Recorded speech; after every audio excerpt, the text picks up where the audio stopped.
Hai Sobat SAC, selamat datang di Sepot, Talk About Business with Seto.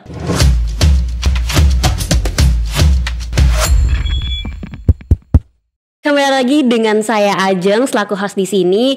Di sini saya sudah bersama Dr. Claudia selaku salah satu owner dari Claudia Estetik Clinic. Bener ya Dok ya? Bener, iya. Boleh nih Dok kenalan dulu sama sahabat-sahabat SAC. Oke, halo semua. Saya dengan Dr. Claudia Tika Mareti.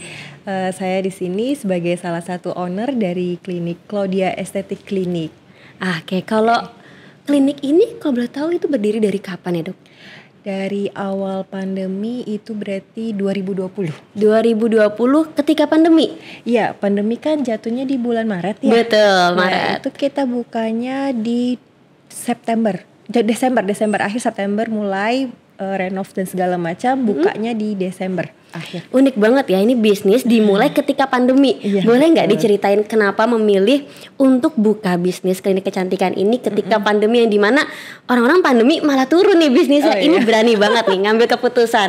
Iya, jadi kemarin cuma melihat peluang sih sebenarnya. Jadi pas saya kan baru pindah ke sini itu sekitar pandemi juga itu di Oke. bulan Mei ya kalau nggak salah. Terus melihat jalan-jalan lah ceritanya ke sini, ke area sini. Terus pas melihat, oh kayaknya di sini kok belum ada klinik kecantikan ya. Peluang. Dan melihat potensi yang mungkin nanti bakal ramai. Mungkin nggak waktu itu ya, cuma pasti akan bakal ramai. Jadi kita melihat itu sebagai suatu potensi.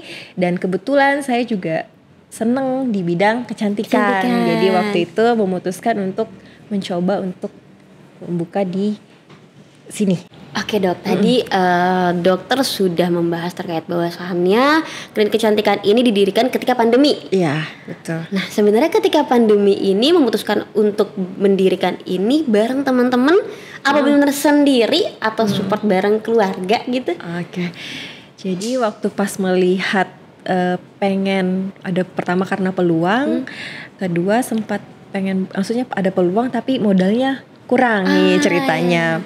Jadi sempat galau sih. Terus akhirnya karena berbicara dengan adik ipar saya tanya, kamu tuh ngapain aja sekarang, bisnisnya apa gitu. Terus dia senang menginvestasikan uangnya ini. Terus ya udah akhirnya tiba tuh kepikiran, loh kenapa nggak saya lakuin persis kayak yang adik ipar saya lakuin ya, tapi dengan kebalikannya nih.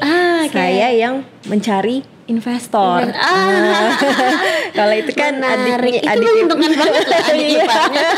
dan bisa diajak bertukar pikiran ya. Iya, jadi adik ipar saya bilang, oh boleh juga ya. Terus dia lihat, ya udah coba ajuin proposalnya, kamu gimana? Dia tanya proposal, terus kita bikinlah proposal dan segala macam, dan kita mendapat kepercayaan sih dari sekitar dari adik ipar, teman-teman dekat, dari teman suami sama teman saya juga. Ya lumayan lah, dapat 4 apa 5 gitu. 5 investor untuk kita ngebuka ini gitu. Jadi akhirnya terlaksana lah. Iya, dari yang mentok gimana akhirnya dapat Ada solusinya dari adik ipar ya. Iya. Dari adik ipar jadi banyak relasinya nih. Iya, Keren. gitu. Oke Dok, aku mau tanya nih ke pertanyaan selanjutnya. Menurut dokter, sekarang kan banyak banget nih ya klinik kecantikan yang ilegal. Banyak juga krim-krim yang tidak ber-BPOM. Nah, tanggapan dokter terkait berita-berita atau isu tersebut gimana sih Dok?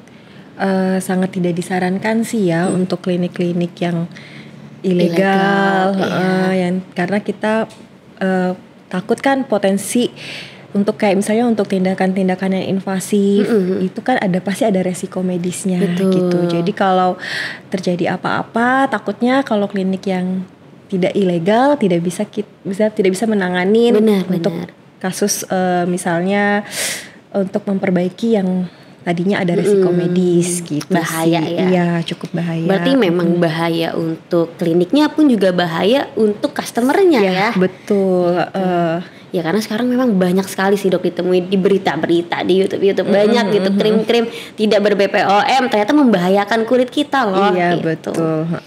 Oke, gimana Dok menurut dokter kita memfilter klinik kecantikan yang ilegal sama yang legal ataupun krim yang ber-BPOM atau enggak? Apakah ada cara pengecekannya gitu? Oke. Kalau jujur untuk aku sendiri masih belum tahu. kita lihat ilegal sama legal dari mana ya gitu. Karena kita lihat ini udah bagus nih kayaknya bisa. Tahu-tahu dokternya belum uji kompeten gitu. Iya. Kalau itu sih bisa kita cek kalau misalnya kalau misalnya klinik kecantikan udah memiliki izin atau belum, izin resmi apa enggak. Terus dari segi dokternya misalnya kita bisa ngecek apakah dia dokter beneran apa enggak gitu kan. Itu dengan bisa masuk ke aplikasi, kan sekarang sangat mudah ya, tinggal ketik aja KKI, ntar masukin nama dokternya. Nanti akan terlihat apakah dokter ini masih tersertifikasi atau enggak. Biasanya ada kadarluarsanya kayak gitu, butuh di-upgrade kayak gitu sih. Oke, tadi kan berarti memang penting ya dok ya, kita memfilter klinik kecantikan yang ilegal dan legal. Kita juga memfilter krim-krim yang sudah ber-BPOM ataupun belum gitu. Nah, apakah penting dok menurut dokter kita mengetahui kandungan-kandungan yang ada di krimnya gitu? Karena kan sekarang banyak ya edukasi di banyak platform gitu. Kandungan ini tuh untuk mencerahkan, kandungan ini tuh berbahaya. Apakah kita harus tahu nih dok terkait kandungan-kandungannya? Iya betul, kita harus mengetahui kandungan-kandungan yang ada di skincare itu tersebut, karena tiap wajah kan beda-beda tuh. Misalnya dia bilang untuk brightening, nah itu belum tentu semua wajah bisa pakai. Jadi ada kondisi-kondisi kulit tertentu yang pasti ada yang mungkin tidak cocok dengan salah satu ingredient yang ada di kemasan tersebut kayak gitu. Jadi kita butuh tahu untuk kulit yang kering butuhnya seperti apa, untuk kulit yang berminyak butuhnya seperti apa. Gitu. Berarti penting juga ya dok, kita harus memahami dan tahu gitu ya jenis kulit kita tuh apa. Iya betul, harus mengerti. Tips and triknya dong dok, kita tahu jenis kulitnya tuh. Oke, ini secara garis besar aja ya. Jadi kalau misalnya nih untuk lihat kulit berminyak dan tidak berminyak ini yang pada umumnya sering terlihat ya. Biasanya kita ngelihatnya kalau pori-porinya besar itu biasanya rata-rata kulitnya dominannya berminyak. Kalau gitu sobat SAC, kalau pori-pori besar itu berminyak. Dominannya berminyak. Tapi tidak menutup kemungkinan bisa juga dia kering karena penggunaan produk yang misalnya terus-menerus menggunakan produk yang ada ingredientnya untuk eksfoliasi. Jadi itu bisa bikin skin barrier-nya mulai kacau. Yang seharusnya pori-pori besar itu berminyak malah jadi kering. Jadi itu beda-beda ya. Terus kalau misalnya pori-porinya kecil, nah itu biasanya sih cenderung kulitnya kering atau normal. Tergantung lagi dari ininya. Kondisi kulitnya pada saat itu gitu. Nah jadi gitu tips and triknya nih buat sobat SAC. Dan mau tahu lebih dalam ya datang ke Claudia Estetik Klinik. Nah aku mau tahu dong apa sih dok bedanya Claudia Estetik Klinik dengan klinik kecantikan yang lainnya? Kalau kita sih di sini berusaha untuk melayani dengan sepenuh hati. Jadi kita pengen memberikan yang terbaik. Terus ya dengan harga yang cukup terjangkau ya, yang bisa dijangkau juga untuk masyarakat yang lainnya, tapi tidak melupakan untuk kualitas gitu sih. Sekarang banyak ya dok ya klinik kecantikan yang wah harganya gila. Tapi memang cantik itu mahal sih benar. Oke, tadi bedanya memang kita melayani dengan sepenuh hati gitu ya. Karena memang banyak sekali sekarang klinik kecantikan yang harganya mahal-mahal gitu. Tapi pelayanannya kadang kurang. Bahkan banyak juga yang gak ramah dok.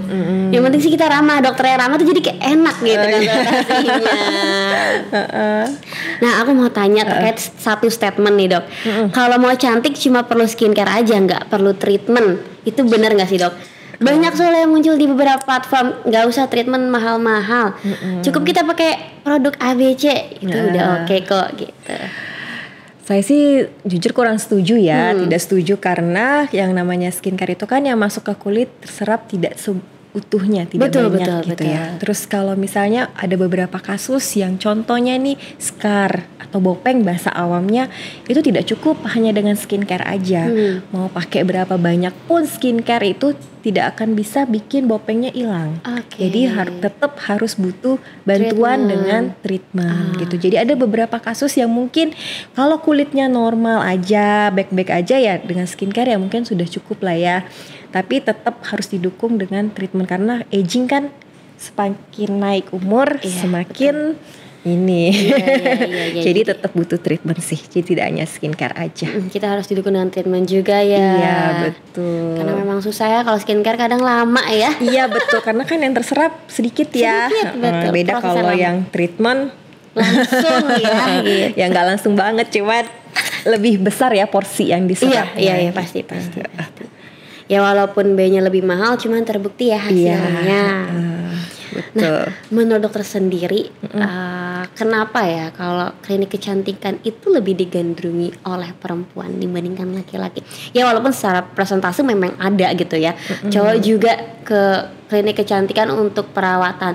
Tapi kenapa sih lebih banyaknya perempuan gitu? Jadi malah ada rasa ketakutan gitu untuk para pria datang ke klinik kecantikan, nanti diomongin lagi nih gue kalau ke situ gitu. Yang padahal sebenarnya sangat wajar dan gak masalah loh merawat diri kan ya dok. Iya. Mungkin karena terkait statement itu kali ya, yang orang-orang pikirkan kalau cowok nanti terkesannya gimana gitu ya. Betul sih. Tapi sebenarnya lebih banyak cewek ya, karena memang pada umumnya sekarang udah pada sadar ya tentang dan pada aware tentang merawat kulit gitu. Jadi kalau cowok mungkin lebih agak cuek, dia ngerasa bukan bagian yang terlalu besar, masalah besar. Kalau kita cewek kayaknya lebih memikirkan penampilan ya, biar lebih enak dilihat, kulit juga sehat, kayak gitu. Dan semuanya pasti berharap tetap kalau bisa awet muda ya. Bener. Kalau di sini sendiri ada customer cowok? Ada kok ya. Tapi memang sih kalau dilihat lebih banyak cewek memang. Tapi cowok ada. Nggak masalah juga loh sobat SAC. Iya, nggak apa-apa. Buat cowok-cowok jangan malu ya. Iya, karena sekarang udah pada semuanya udah pada open ya. Betul banget. Gitu. Oke dok, lanjut. Aku kepo sih sebenarnya. Kita kan sudah berdiri ini 3 tahun ya? Hampir tadi? ya, hampir 3 tahun ya. Nanti Desember ini 3 tahun ya. Oke, nah naik turunnya itu ketika kapan dan seperti apa? Sedangkan kan sekarang marak banget lah ya klinik kecantikan di mana-mana gitu. Iya. Turunnya itu ya waktu pas pandemi. Pandemi yang pas yang rame itu kayaknya bulan berapa yang Delta itu ya. Iya, itu bener-bener drastis. Ya, turunnya down banget. Ya, cuman kita berusaha untuk tetap protokol ya kesehatan, meyakinkan, kasih trust ke pasien bahwa kita juga menjaga protokol yang baik gitu ya, yang benar-benar ketat supaya pasien juga tetap merasa aman waktu treatment gitu. Terus kita batas-batasin treatmentnya tidak penuh gitu. Oke, berarti ketika pandemi ya memang itu sulit ya untuk klinik kecantikan, memang harus ketemu juga. Treatment betul. Bersentuhan ya gitu. Agak susah. Iya, paling kita perkuat di protokol kesehatannya sih. Gitu. Kemudian kalau untuk ketika lagi apa nih, lagi ramainya dari kapan sampai kapan dan ketika momen apa? Kalau lagi ramainya ini pokoknya waktu pertama kali buka itu kan karena kebetulan di sini juga masih sepi. Jadi dia tuh benar-benar mengikuti perubahan kenaikan jumlah penduduk di sini. Iya, menarik ya. Berarti benar-benar dari kosong banget. Berasa banget. Jadi pionir nih ya di wilayah sini gitu. Dari yang kosong banget sampai ini berasa sih, dan semakin sekarang ya puji Tuhan makin naik gitu. Ya. Kalau momen yang tinggi itu kayak di hari-hari raya ya. Misalnya mau Christmas, mau Imlek, mau Lebaran. Nah, itu memang cuman nggak tahu ya, kemarin kan waktu pas pandemi memang kayaknya nggak begitu. Maksudnya mau Imlek mau apa ya biasa aja gitu. Bener. Mungkin sekarang akan naik banget nih. Ya semoga ya. Sekarang berlomba-lomba buat mempercantik diri. Iya, betul. Nah kalau untuk step selanjutnya ada rencana kah untuk buka cabang? Mimpinya tuh sebenarnya buka cabang di mana sih dok kalau boleh tahu? Banyak sih. Boleh sebutin. Emang kita ada rencana pengen buka cabang lagi sih. Ini lagi proses untuk pencarian cabang, maksudnya mau lokasinya di mana gitu. Sempat jadi kandidat ya. Ini daerahnya masih kandidat sih, belum diputusin yang mana. Geraha Raya, terus daerah Kemarin sempat kepikiran di Solo. Wow, jauh sekali. Iya, terus sempat kepikiran juga kalau di Jakarta di Geraha Raya sama daerah ini nih, Ciledug. Itu cuman masih kita lagi proses pencarian sih lokasi yang cocok gitu. Tapi memang dokter tipikal yang berani banget ya. Nekat. Iya, dari awal ngobrol aku buka ketika pandemi. Wow. Orang ketika pandemi itu bisnisnya rata-rata tutup ya. Iya, betul. Ini dia buka loh Iya, gitu. benar. Terus aku buka di daerah yang masih kosong banget, belum ada apa-apa. Itu wow banget. Tapi alhamdulillahnya lingkungan ngikuti dokter ya. Jadi malah buka nih banyak ruko, ada perumahan sana sini. Iya, syukurnya sih begitu. Apakah nanti juga akan gitu cari peluang lokasinya yang belum ada? Iya, mirip sih. Kecantikan. Kalaupun ada mungkin 1-2. Iya. Soalnya kalau banyak kan juga susah ya. Maksudnya saingannya terlalu berat. Itu terlalu banyak, Iya, berat. jadi kita mulai dari yang tidak terlalu ramai. Ya emang harus challenge-nya bertahan aja sih. Iya betul, bertahan konsisten ya dok ya. Iya. Mau naik atau turun kita tetap konsisten. Iya, betul. Kayak gitu. Dok, kalau untuk timnya di sini sih dari awal bikin itu berapa sampai sekarang nih sudah mau 3 tahun ya berarti. Iya, Itu betul. ada berapa? Kita tuh kalau untuk dokter ada 2, tapi saya yang lebih standby. Yang dokter satu lagi teman saya, kebetulan dia juga salah satu investor di sini juga, tapi dia prakteknya kalau misalnya karena rumahnya jauh kan, jadi dia prakteknya kalau misalnya saya lagi berhalangan. Karena saya di dekat di sini, jadi saya setiap hari praktek. Oke. Terus untuk pegawainya, asisten beauticiannya itu awalnya baru 2. Awalnya 2. Iya, Jadi tiap pandemi 2 tuh. Iya, dia merangkap jadi asisten, merangkap jadi kasir. Wow, semua harus sudah bisa. Semuanya serba bisa. Terus abis itu setelah mau mulai masuk ke 2 tahun, setahun tuh udah mulai naik tuh, naik, tapi masih bisa ke handle sama kita. Terus setelah 2 tahun udah berasa capek, maksudnya repot dan tidak cukup orang ya, jadinya kalau berdua kan tenaga kerjanya 2 nih, pasiennya juga kan terbatas. Jadi buat supaya ini kita cari lagi tenaga kerjanya, sekarang jadi 4. Wow. Iya. Jadi total tim Ada 4 kalau di kecantikan ya. Kecantikan itu berarti 4 sama 2 dokter ada 6. Kita Wah, ada 6. banyak ya. 6 tapi di 2 ini kan jalan ke 3 tahun nih. Januari awal kita buka Claudia Dental. Wah. Iya, ada partner yang ngajak join, terus dia pengen buka gigi, jadi Claudia Dental.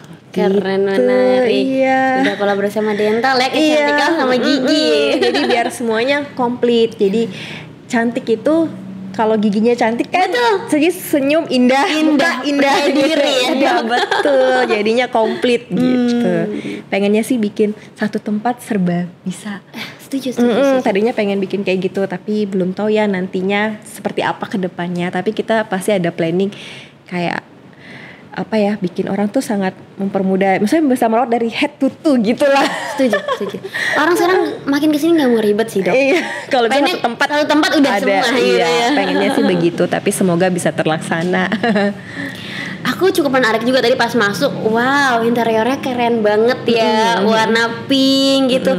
Kadang klinik kecantikan itu tidak memperhatikan interiornya loh. Oh gitu. Iya, karena aku juga pernah masuk biasa aja, jadi trust kita kurang gitu ya. Oh, Dok, ya. iya. Ini ketika aku masuk, wow serba pink gitu Iya, kan. Itu terinspirasi dari mana? Apakah keinginan dokter ini? Apakah dokter yang konsepin atau seperti apa? Ya, kebetulan saya suka warna pink. Wah. Terus pink itu kan juga identik untuk wanita ya. Wanita lembut. Iya, bener. Terus pengennya first impressionnya itu waktu masuk ya gitu, seperti yang kakak rasain. Aku ya. Jadi kayak gitu. Iya, Terus iya. berasa lebih homey. Nah, Benar, bikinnya konsepnya seperti itu sih. Jadi pengen bikin pasien itu datang merasa nyaman dulu. Nyaman dulu, karena kalau first impressionnya udah baik, ya berharap sih akhirnya juga maksudnya bikin hatinya tuh tenang, Iya, enak gitu. Dan dia di treatment juga merasa lebih nyaman, seperti benar. itu.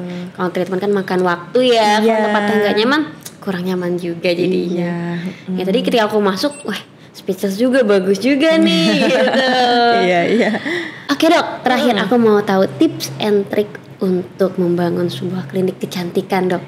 Oke, pertama kita harus melihat peluang dulu sih. Jadi waktu kita berada di suatu tempat, kita melihat apakah sudah ada peluang bisnis ini atau belum, apakah sudah ada klinik kecantikan apa enggak. Jika memang ada, ya boleh juga. Cuma apakah itu terlalu menjamur apa enggak. Jadi yang penting peluang. Yang kedua, dokter sih studi kedokteran, terus sama mengambil sertifikasi kecantikan biar bisa membangun izin klinik, karena itu penting buat izin klinik. Ada sertifikasi kecantikan.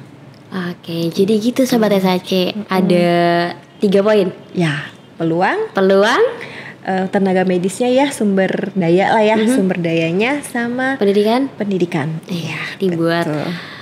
Sobat SAC nih, mau perempuan ataupun cowok, jangan lupa dicatat nih untuk tips and triknya dan bisa diterapkan. Oke Dok, boleh dong di-spill sosial media dari Claudia Estetik Klinik ini. Oke, buat teman-teman yang pengen kepo tentang klinik kita, ada treatmentnya apa aja, boleh follow IG kita ya di sini, Claudia Estetik Klinik. Iya, langsung DM aja kalau mau tanya-tanya ya Dok. Iya, betul. Oke, jadi gitu Sobat SAC. Buat Sobat SAC nih yang mau konsultasi terkait kecantikan, perawatan dirinya, boleh banget mampir ke Instagramnya dan juga DM langsung. Dan buat Sobat SAC juga yang gak percaya diri karena giginya, bisa juga loh kesini ya, dental. Claudia Dental, semuanya ada. Itu aja, terima kasih banyak Dr. Claudia sudah menyempatkan waktunya. Semoga kita bisa diskusi lagi ya di next time. So jangan lupa di like, comment, sama subscribe. Bye all. Bye.